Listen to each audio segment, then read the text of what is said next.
Welcome to Life, Death, and the Law, presented by the law firm of Deason, Garner, and Hansen, hosted by attorneys Shawn Garner and Adam Hansen.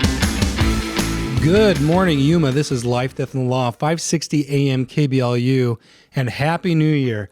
I'm attorney Adam Hansen. I'm in the studio today with Shawn Garner, my partner, and we've got our other partner in crime on this radio broadcast, Cody Beeson, who's turning dials and pushing buttons and stuff, trying to make us sound as good as he can. But we hope that you had a great Christmas. Those that celebrate Christmas, we hope that you had a great New Year and that everything went well, that you didn't blow off any of your digits. That's what I was personally worried about. That's why I always light firecrackers with my left hand, because I'm right-handed. But we hope you had a great time, and hopefully this 2023 will be a great year for you. Shawn and I have been discussing over the last few weeks some theories that have come to us, and primarily my take on this was my concern about government funding. Basically, it's almost tax season. You know, it's coming again, right down the pipe. New year, new tax season, and I'm always reluctant to pay taxes for the purpose of funding government programs that I don't necessarily agree with. And we know that just about 2 weeks ago, the federal government, before they took a break, they passed an omnibus bill that they spent over, trillions of dollars for protecting endangered fish and stuff in California, and all sorts of goodies that were baked into that. My understanding was it was maybe even more. I think it's double that, like 1,400 page legislation. And they had about a day or so to go through it before they actually passed it. So my guess is that not very many people read it, at least the senators that passed it. And so now we're stuck with all these programs that you and I probably don't even agree with. And we are still mandated to pay our taxes. And we can't say, no, I'm not going to pay taxes.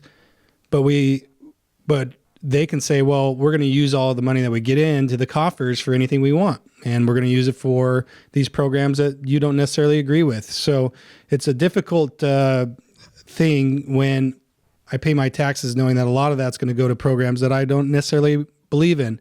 And having set the groundwork for that, Shawn, you've been really into this carbon dioxide pollution issue for quite some time now. And a lot of the information I get about it is from you. And then I go and I look at the resources that you've been sharing with me. And I think the common misconception, I don't know if it's a misconception. I don't know. We really don't know the science. I mean, when I hear a scientist, or I hear out there's global warming, I always take it with a grain of salt, just like I did when we found out about the COVID-19 stuff. It's like, oh, well, we're the government, so we know better than you, and you have to get vaccinated or else you'll die, or you have to quarantine or else you'll die.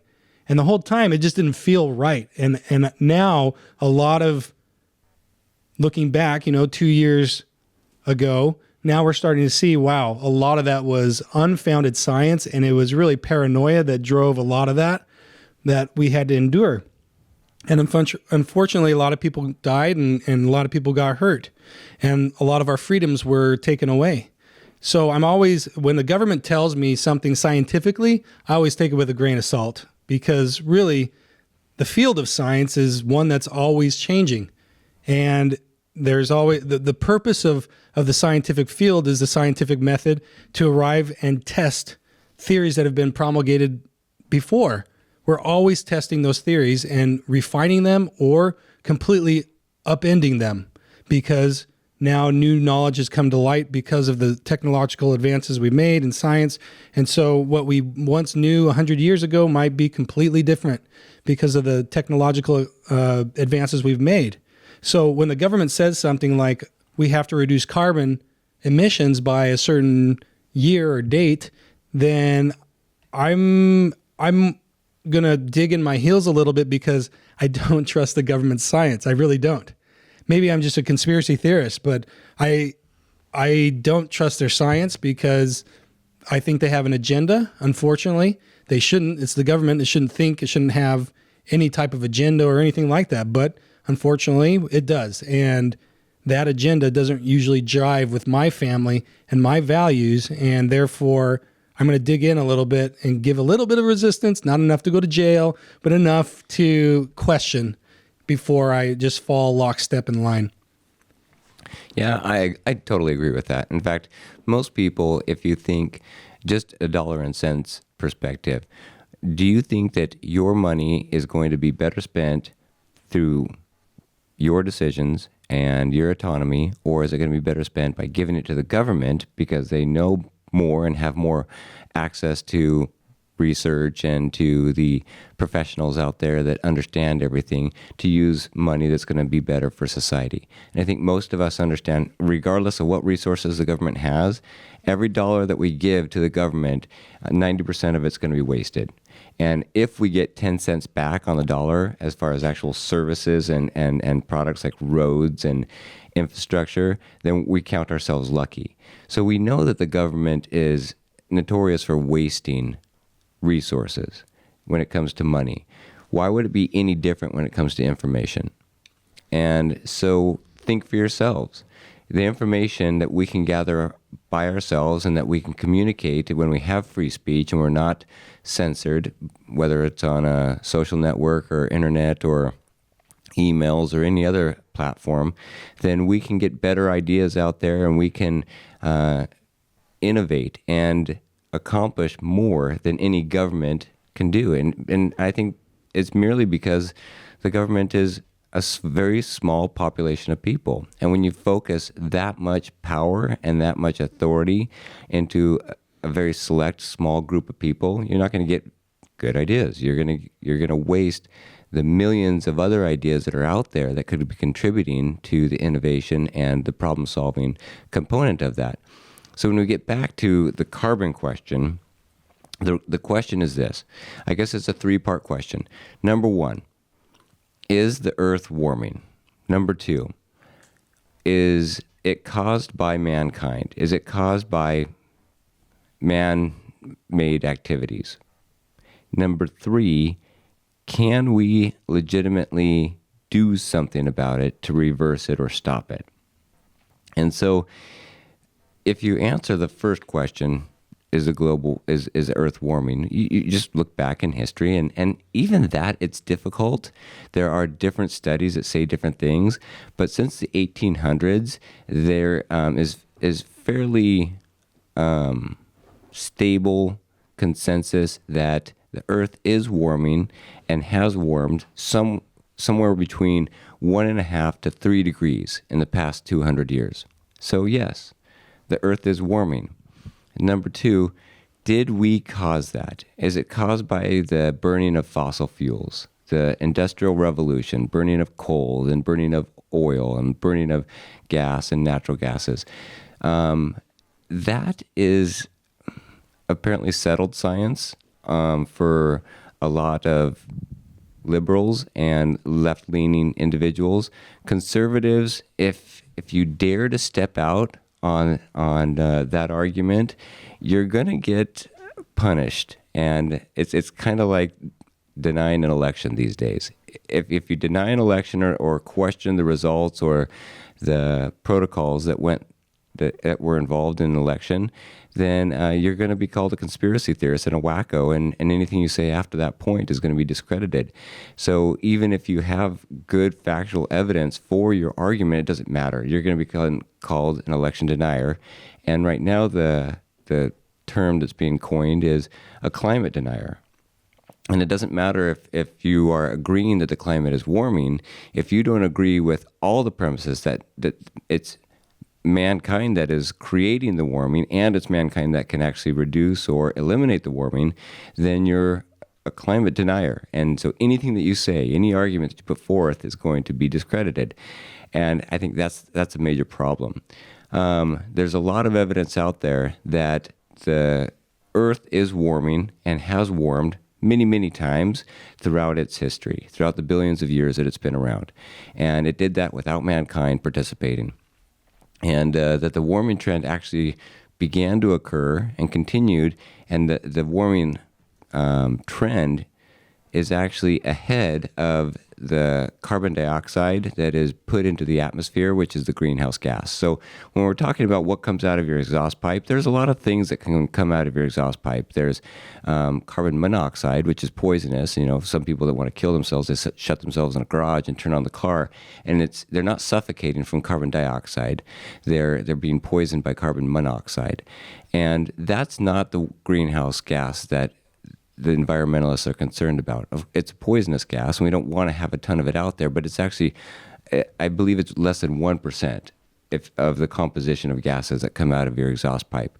What comes out is CO2, which is about 20%, and then there's about 20% that's actually just steam. And so it's water vapor coming out of your exhaust pipe. So it's CO2 that is the greenhouse gas that's coming out of your exhaust pipe. And what is a greenhouse gas? Well, what it does is it allows the sun light and the warmth from the sun to come in, but it doesn't actually allow it to escape. So it blocks heat from escaping back out into the atmosphere, and so then it creates a warming effect. So there you go, greenhouse gas. Now, I want to take it one step back. When you think of the word alone, greenhouse, what comes to mind? Is it a good thing or is it a bad thing? For a good thing, right? Right. For nature, for plants, for growing. A greenhouse, the purpose of a greenhouse is to produce a mini little atmosphere where plants can thrive. Now, greenhouse owners typically buy carbon dioxide. They buy it in canisters. And it's because plants obviously they breathe in carbon dioxide. That's what they use along with sunlight, to create sugars that is necessary for them to have the food for their growth. And the optimal level of carbon dioxide for them to have starts at 1,000 parts per million. Now, what we have in the atmosphere right now is about 400 parts per million, so we're actually suboptimal. And so a greenhouse will actually haul in carbon dioxide and put more of it into their little artificial atmospheres to create a good environment for plants to grow. So if we're pumping it into the atmosphere and in general providing more of this gas that is friendly to plants, then why is that a bad thing? And the argument is, well, it's because it's warming the whole Earth so much that the polar ice caps are going to melt. Okay, well, why is that a bad thing? Why? I know polar bears was really the picture that captured most people's minds and emotions on the cover of Time magazine. This is what global warming looks like, and it's a starving polar bear and the decline in the population of polar bears. But in reality, polar bears are actually thriving right now. What was happening was people were going up and hunting polar bears and using them for rugs. And so there were put some regulations and restrictions on the hunting of polar bears. And so their numbers have begun to thrive now. So it wasn't the melting of the polar ice caps. But that never came out in the news, that they were wrong, that it was the melting of the ice caps that was killing off the polar bears. So what is it that's bad about the melting of the ice caps and these icebergs around the world that is so bad? And it almost sounds blasphemous for me to ask that question. Everybody knows it's bad. Of course it's bad. We can't let the ice melt. Okay, fine.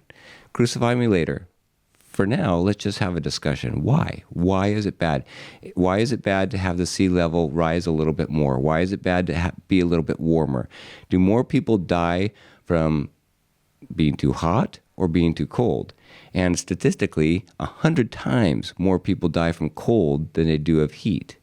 Plants like heat. If we had an extended winter, we'd have a shorter growing period. We'd have less crops. In fact, we're able to grow crops year-round here in Yuma because we're a very warm climate. And so the world round, if we were a bit warmer, we could actually grow more crops. If we had more carbon dioxide in the air, the plants would actually be more efficient. The pores that plants breathe out of, they have to open up wider in order to allow in carbon dioxide. And so the more carbon dioxide in the atmosphere, the wider those pores have to be. And when the pores are opened up wider, then they actually lose the water. And so they become more drought resistant if there's more carbon dioxide in the air. So we can actually give them less water and produce more drought resistant, hardier, healthier crops if we actually provide them with carbon dioxide. We have to take a break. This is 560 AM KBLU, Life, Death, and the Law. More thought-provoking conversation coming up next on Life, Death, and the Law, right here after this.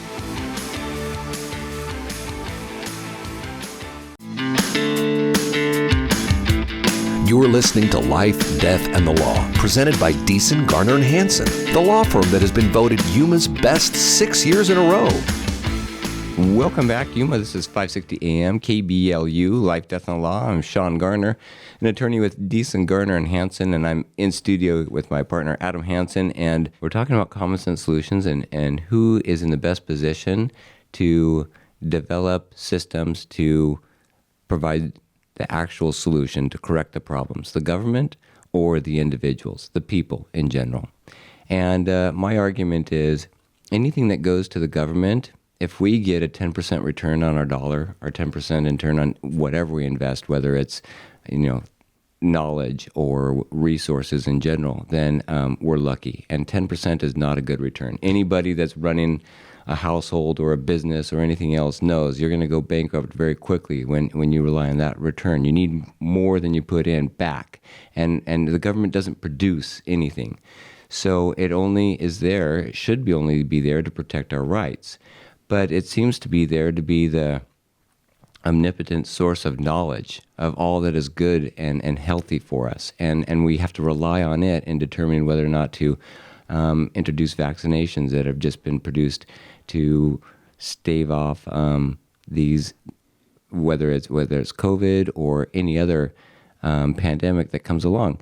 And I think that we're running down a very dangerous path, that we rely way too much on the government and give them too much credit for the solutions that they come up with. And we need to rely more on free dialogue and solutions that we can come up with on our own. And so the question is, with climate change, because it's not global warming anymore, where they don't call it global warming. I'm not sure why we have to keep changing the term here, but now it's called climate change. And if we continue to produce CO2 into the atmosphere, then we're going to go down this path where we're going to sow the seeds of our destruction. We're going to create our own Armageddon. And I'm doubtful about the statistics that the government is putting out about that, or at least that the mainstream media is sponsoring so heavily about that. And it seems that there is a narrative that is supported, and they're only looking and they're cherry-picking evidence to support that narrative rather than looking at all of the questions and all of the potential solutions. So when I talk to you, Adam, and I say, hey, what if CO2 wasn't actually a bad thing? What if we got it wrong? That it's not warming the earth out of control, that it is not going to be the element that causes human extinction and extinction of life as we know it on Earth. What if it's actually fine to have more CO2 in the atmosphere? Just posing that question in and of itself, what comes to mind for you? Both on the social aspect and you personally. Well, yeah, I would be concerned about saying that out loud, number one, because of the wrath that I would receive. So I probably wouldn't say that publicly, number one, even if I did believe it. Number two, my understanding as a layperson in this conversation, carbon is bad. And that's, CO2 is the devil, and it's going to be our downfall. It will kill everything in its path. That's that's off the cuff, what I've been made to believe through whatever's promulgated in the media or in resources. I've done very little research here. I've looked at the resources you've given me, but prior to that, I'm saying I've done very little research. I can find one YouTube video that says that there is climate change or global warming. I can find another video that will say the direct opposite, and they use different facts and terms. And by the end of both videos, I'm like, well, I don't know what to believe now, because they're so convincing in both those arguments. I don't know if those are true facts or not. I just don't know. But because it's so overwhelming, the information that we're given one side, I would say lopsidedly, we are to believe that CO2 is bad, so much so that our government dollars are going to funding omnibus bills to the tune of trillions of dollars that we don't have of our tax money being used on curbing global warming or climate change factors that we've been told are factors by the government. So, for example, in California, they were supposed to be carbon-free, let's say, producing no carbon by, 2030 or 20? Yeah, 2030. Some ridiculous number. And so I think their goal there was, we're going to use solar power. So carbon neutral, so they absorb at least as much carbon as they produce. And so they went on a manhunt or a headhunt, and they took out their nuclear plants. They shut down their nuclear plants. They shut down all sorts of different energy creation mechanisms that were producing energy for them, and the goal to be carbon neutral by 2030 or 35. I can't remember the actual year. And they quickly had to reverse that once they figured out, oh my gosh, solar is not going to be able to power California. And so that was a big misstep. They still haven't really corrected, and they're still in jeopardy. But we saw the same thing in Germany, Shawn, a few years ago, when they said, we're going to be, producing less carbon. We're going to go all solar here. They put all their energy and their funding and their power into solar. And I'm not knocking solar. Solar is a great technology, but it does not produce enough energy on the whole that our society really runs on. So either we have to change our lifestyle in such a way that we do not need as much power as we're currently consuming, or we've got to look to other alternatives other than solar alone. And so now you throw in wind. And once you start going these other alternative routes, which I'm not disagreeing, they work in some instances, but they don't produce enough power like a coal plant does, or definitely not as much as a nuclear plant does. I mean, we've got Palo Verde plant here outside of the Phoenix Valley and in Palo Verde, and that produces power for California, Arizona, New Mexico, Texas. We're shipping power all over the place from that one nuclear plant. And it's not even that big. I mean, I've been there several times. My grandfather used to work there. He was a journeyman welder. And so he took me around as a teenager, and I would go visit him out there at the plant. And he had a ton of fifth wheels and a ton of RVs, because there's just a lot of people living out there from time to time doing things like he did, which was you would travel from plant to plant and do different he was a welder, so he did certain projects. And as he walked me around, I mean, the facilities, they're big, the reactors are big, but they're not that big. I mean, it's not a big compound. To think that is producing enough energy for multiple states is pretty awesome. Compared to like what a coal plant would be doing, or a geothermal or something like that, be a much bigger footprint. Where I grew up in southern Arizona, and it's still there today, it's still producing power. We're on a coal plant. I mean, you can see it had several stacks. It has several stacks. I should speak in the present tense, because I remember growing up, that's where I knew that's where my power came from. You could see it off in the distance, the smokestacks. There was always something coming out. I don't know if they're smokestacks or steam. I don't know what was coming out of them. It didn't look like smoke. It looked more like steam. So I don't know what comes out of it, but you could see it. There's, three or four of those. Yeah, stacks. it's steam. It's 100% steam. Yeah. And that's the interesting thing, because the only thing that feeds it, that goes into it, is water. That's what, is turned into steam, that turns to turbines. You've got the uranium rods that produces the reaction that creates the heat, and then steam is the byproduct.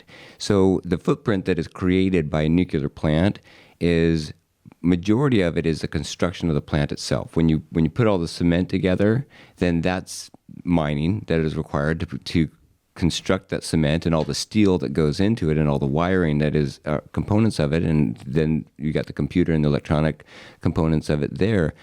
But when you look at the carbon footprint of a nuclear plant compared to a coal or a gas, the construction of it is nearly all of its footprint, whereas a coal or gas, it's the actual consumption of the fuel itself. So Michael Schellenberger is a fantastic Resource. He not only a resource but a champion for nuclear energy, because he was a prominent member of Greenpeace. He is an environmentalist. He continues to be an environmentalist. But the thing is, he went off the narrative of most environmentalists, and so then he's been essentially disavowed by that branch of society. And he says that the footprint that we leave if we use nuclear energy for all of our energy needs is a Coke can for an entire lifetime of an individual living at the standards of an individual in the United States. And you think, how much gasoline did you use individually over Christmas break, right?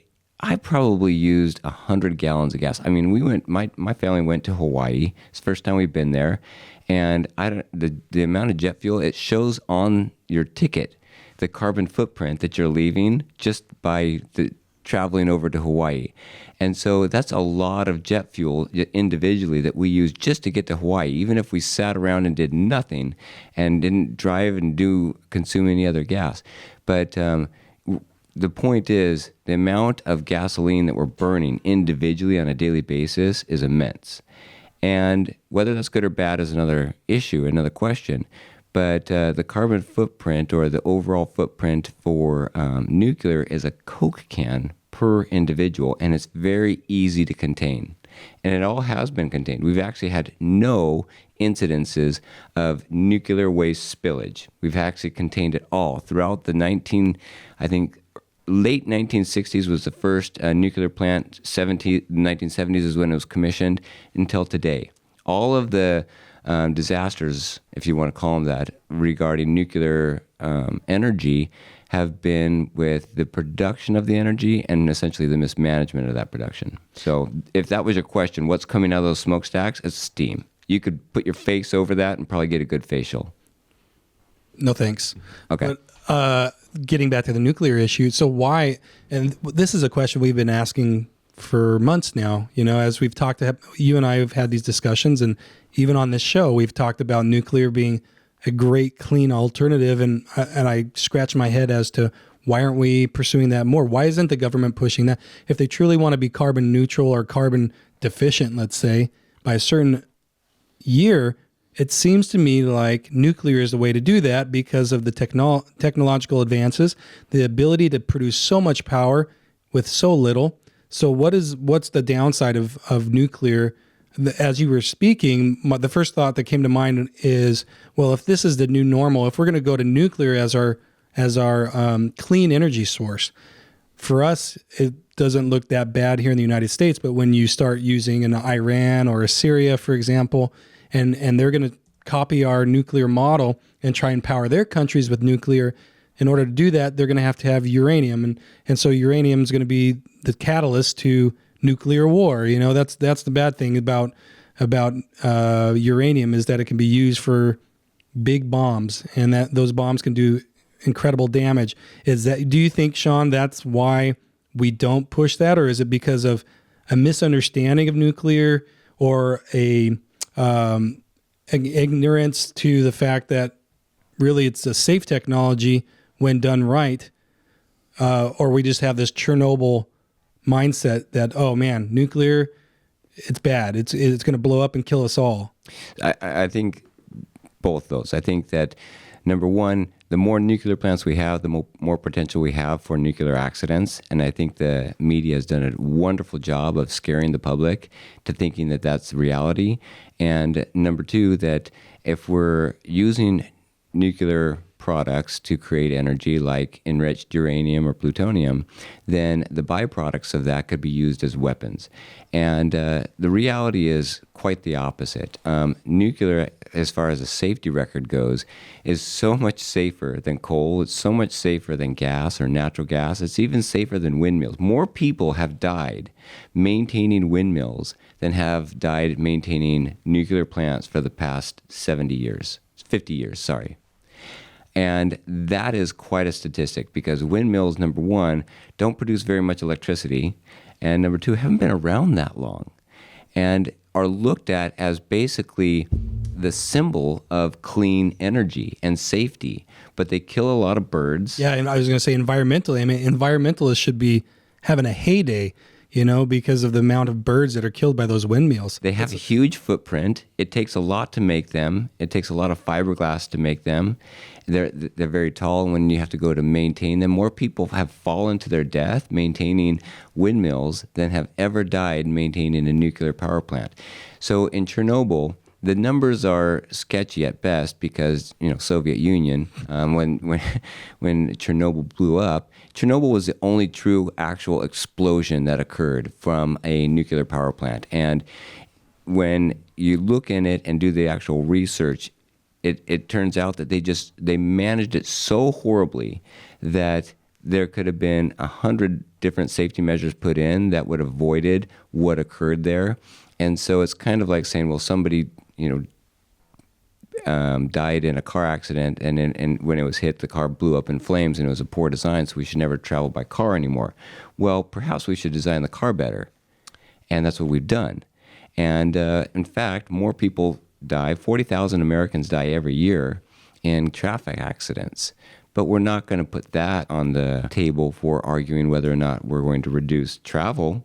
We want to travel. We want to get to work. We want to get to our families. We want to get to our vacation spots. And if we simply stopped traveling, then we could reduce the amount of carbon dioxide that goes in the air, and we could also reduce the amount of deaths that occur each year. And so from the nuclear standpoint, if we're talking about safety, it's so much safer than even traveling to work on a daily basis, and it's so much safer than any other alternative that we have for energy, even solar panels. How many people have died with solar panels? Well, more have died being electrocuted through the installation, through falling off of roofs, installing solar panels. And you think I'm making these numbers up, but if you really look at the actual numbers, it's somewhere between 30 and 50 people actually died in the Chernobyl accident, from the actual accident itself. Now, other people say that, no, it's in the thousands because of the cancer, the thyroid cancer that resulted from the radiation that was spewed out from Chernobyl. And thyroid cancer is very treatable.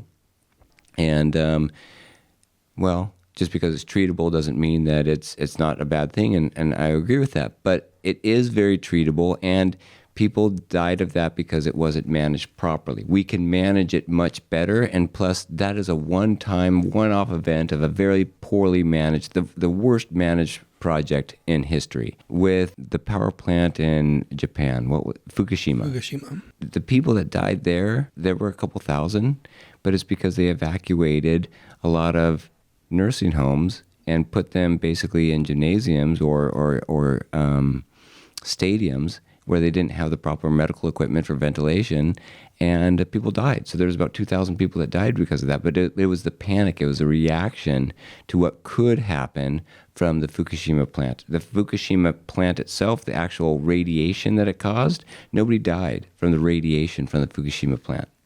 There was one explosion that occurred from a hydrogen container, but that wasn't nuclear radiation. And that's where the scare is, the nuclear radiation killing people. So if that's the fear, then it's misplaced. We have to take a break. This is 560 AM KBLU, Life, Death, and the Law.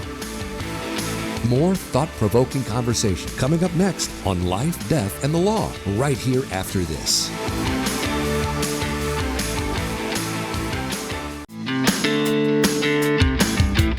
You're listening to Life, Death, and the Law, presented by Deason, Garner, and Hansen, the law firm that has been voted Yuma's best 6 years in a row. Welcome back. This is 560 AM KBLU, Life, Death, and the Law. I'm Shawn Garner in studio here with Adam Hansen. We're talking about global warming and climate change and carbon dioxide and nuclear radiation. So, Adam, you asked a two-part question. One was, what are people more afraid of? Is it that there's nuclear radiation that is going to be a result of more nuclear power plants and people will die because of that? Or is it the byproduct will be nuclear weapons and therefore more nuclear proliferation throughout other countries and more access to a material that is available to create weapons of mass destruction? Off the cuff answer to that is currently it only takes about enrichment to 4% of uranium to make it radioactive enough to produce heat that generates the steam to turn a turbine for electricity, 4% for a nuclear power plant.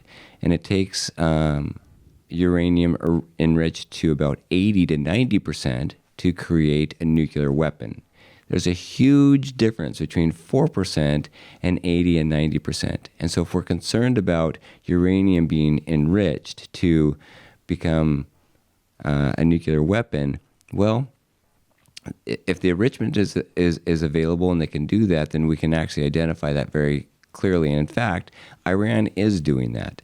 And we're over there right now with the Biden administration trying to negotiate with Iran not to continue to enrich their uranium. We know that the Obama administration had the Iran nuclear deal where they said, okay, fine, you can do power plants for nuclear. We're okay with you doing power plants for nuclear, but just please don't enrich it to the point where you can use it for nuclear weapons, because you've said very straightforward that you're going to use those nuclear weapons to take out and wipe Israel off the map, and you'll use them for a lot of other nefarious objectives that we don't agree with. And Iran says, fine, we won't do that. Well, right now, they're at about 60% enrichment, which is 54% more, 56% more than they need to create nuclear energy. So they're certainly not just stopping at the nuclear energy aspect of their nuclear ambitions. They want to create a nuclear weapon. And so they lied. Is anybody surprised about that?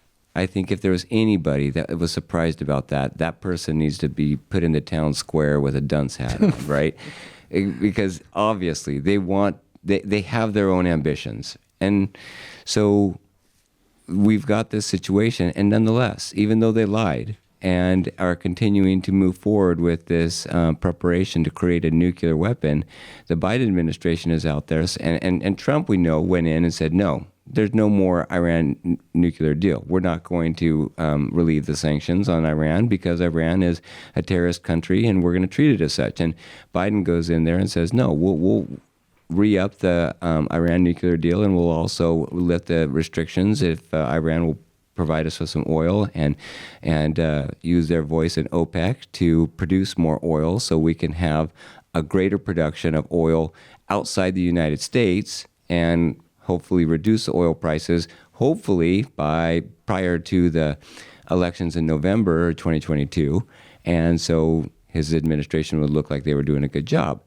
And OPEC said, no, we're not going to increase the oil production, and no, we're not going to decrease our enrichment of uranium. And so they said no on both points, and he said, okay, well, I'll go back to Washington, and we'll say it was a good talk. So that's where you're at. So I guess the answer is, if countries are dead set on enriching uranium and creating a bomb, there are other ways to stop them from doing it. And I think military intervention is really the only way to do it. If they really want to create a nuclear weapon, then we can go in like Iraq and we can neutralize that situation. Now, whether or not we occupy the country for a long period of time like we did Iraq, that's something that is a discussion for another day. I don't think we should, but that's another discussion. But North Korea, they're obviously a nuclear power, and they have no good intentions, and we're apparently okay with that.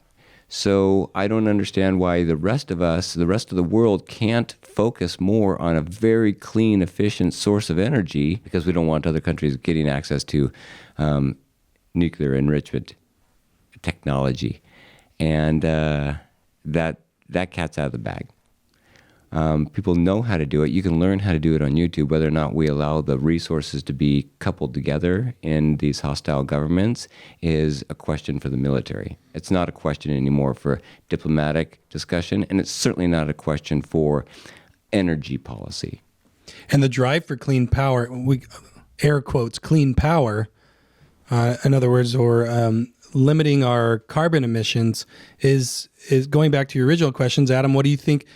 You asked me, Adam, what do you think about when you hear carbon, the word carbon or carbon emissions. And I responded, well, as a layperson, I would say that's bad. It's really bad because that's what we've been taught and that's what's been promulgated. But in reality, I mean, if you look at some of these prominent scientists in the field of carbon and creating CO2-based lasers and things like that who really know the attributes of carbon, they're the ones saying we need more carbon. We need the more carbon in our atmosphere would be actually beneficial for the earth. And you brought this up at the very beginning of the show, Shawn, that when we use the word greenhouse gas, why is that a bad thing? Greenhouses Are good things. are great things. I mean, you can control the climate, and the warmer the better, and the more carbon that's in there, and those particular greenhouses, the plants actually thrive. They need it. They want it. And if you were to inject more of it into the atmosphere, then our plants would actually grow faster and stronger, become more drought resistant, because carbon is a good thing, the carbon dioxide. They need water, sunlight, and carbon dioxide. And those three things will make a plant thrive. And if plants are thriving, then we're going to thrive because they put off more oxygen. And hopefully we'll turn our particular area geographically into a microclimate. I mean, that's the potential here. We've seen that done over in Australia. We've seen it done in certain parts of Africa and Kenya, for example, where people have set out to plant thousands of trees in their desert landscape and inject some water. If they can find water, and that's really the key there, if they can find enough water to keep these trees growing to maturity, then they've actually changed the landscape of their what once was a desert landscape or a wasteland. And that brings in rain clouds because of the moisture, which dumps more rain, and everything. It just thrives. It becomes a microclimate. And that's kind of what you're working on yourself, huh, Shawn? Yeah, so, we've got this little 10-acre dilapidated lemon orchard, and what we want to do is we want to participate in, it's called permaculture. And the idea is that everything has a function, and it enriches the entire environment and the animal life, the plant life, and the atmosphere together in unison. And so it seems like more and more the environmentalist argument out there is that humans are 100% the problem, when in reality, if you leave out human intervention in a lot of situations, what you have is desolation. In fact, just look at the community that we're in. If we didn't have human intervention, we wouldn't have all these beautiful crops that are growing. We wouldn't have all the animals that are sustained.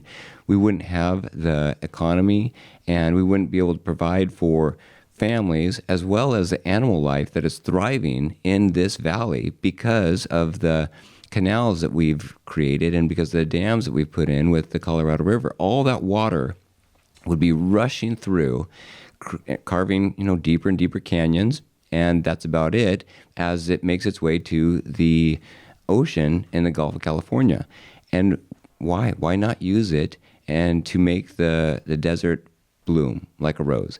And so that's what I would like to do. I would like to put into practice what I'm actually talking about and have animals where they're eating the grass on the lemon orchard that's already there, and then they have natural fertilizer with their urine and their feces, and that's creating better grass growing conditions, and the water that's used is less because the soil is richer, it's more carbon dense, it's pulling carbon out of the atmosphere. Now, whether that's a good or bad thing is another debate, but it is doing that because highly rich carbon dense soil produces more plants, and the more plants produces healthier animals, and then I can use those animals for self-sufficiency in case the grocery stores have a break in the supply chain. Then I can rely on my own farm animals to do that.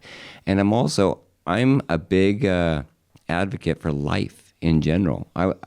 Human life, animal life, plant life, all life on Earth. I think that's what the Earth was created for, particularly human life, because I am a Christian and I believe that the Earth was created for mankind. But all animals and plants were placed in the stewardship of man, and we have an obligation to use that very wisely and not waste it. And so I want to actually do and implement the policies that I preach.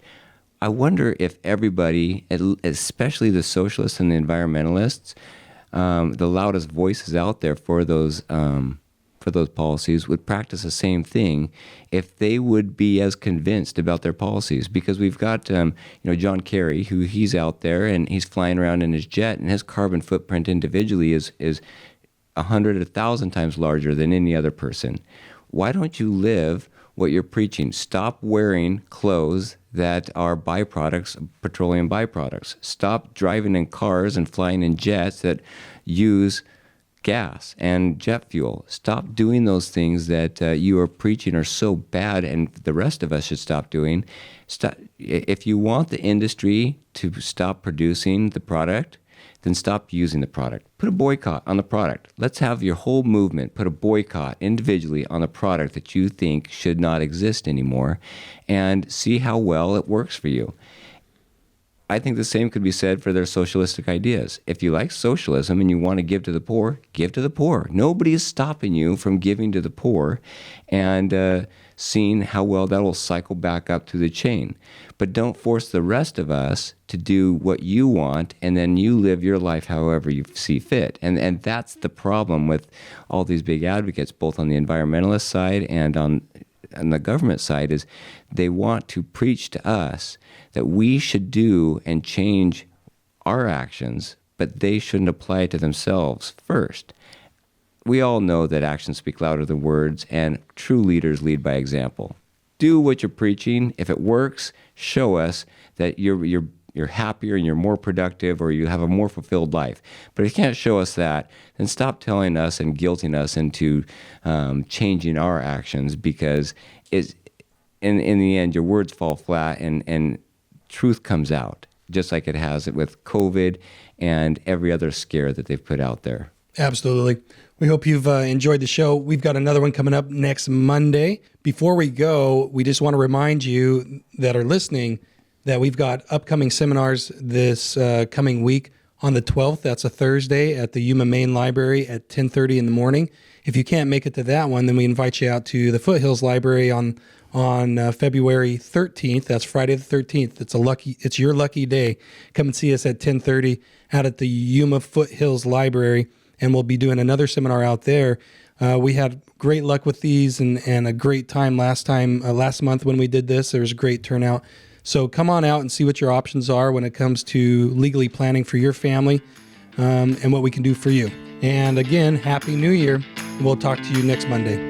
If you have questions or want to know more about something that was discussed today, please call the law firm of Deason, Garner, and Hansen at 928-783-4575 or visit yumaestateplanning.com.